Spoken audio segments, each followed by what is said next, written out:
In the summer of 2018, it seemed like every day there'd be a new news report about families being separated at the border. The United States will not be a migrant camp. Zero tolerance at the border. This policy has existed in practice for many years within the immigration system, and now under this administration has become an actual policy where we are literally hearing children being torn from their parents. The Department of Health and Human Services says it's holding more than 2,000 unaccompanied children. They're not migrating to the United States for a vacation. They're coming here fleeing for their lives. The policy is unconstitutional on so many levels. So a number of lawsuits were being brought. No one was addressing the consequence of the separation and the consequence of the detention. The family separation policy didn't just have trauma as a byproduct. Trauma was the policy. And so that was our focus, was on getting these families the mental health services that they desperately needed and deserved. From the very onset of the case, we had been working with an incredible team of advocates, both attorneys from Sidley and other firms that really stepped up to provide legal support for the individual plaintiffs. And then we were also working with Seneca, which is an incredible, very respected mental health leader. It is Seneca's mission to provide unconditional care to children and families, regardless of their needs, where they're at, who they are. The conditions in these detention centers are absolutely inhumane. Sometimes people are not allowed to sleep. They're placed in rooms where the lights are on 24/7. They're in extremely tight quarters. Sometimes there's not a working toilet. Reunification in itself does not ameliorate the consequences of that separation and the trauma that was caused by it. We know that it'll take years to address the trauma and the impact it's going to have on the children and parents' mental health.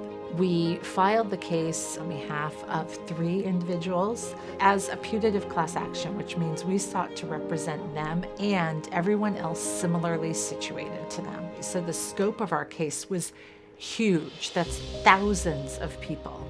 We brought constitutional claims arguing that the government was obligated under U.S. law to provide mental health services to redress the trauma that the government caused when the government separated these families from their children at the border illegally. And in order to make that happen, we are going to have to find the parents and children. The government doesn't know where they are because they did not keep records. And that's what we got to work doing, reuniting these families. One of the families that I worked very closely, it's a mother and daughter who were separated for over 2 months. They were fleeing severe sexual and physical abuse. It was the first time that our client had ever left her village in Guatemala. She didn't speak Spanish, she spoke a native dialect and ended up in the US with her daughter who did speak Spanish. This mother was desperately trying to find her child. So being a team of attorneys, we started to reach out to everyone that we knew, from the youth shelters throughout Southern California, through the greater Southwest. Her daughter was being held in a completely different state, in a detention center miles and miles away. We talked for maybe 2 hours, and every 5 minutes she would have to stop. She would put her head down and she would sob because she wanted to be with her mother and she knew her mother needed her, that she who spoke Spanish was her mother's lifeline.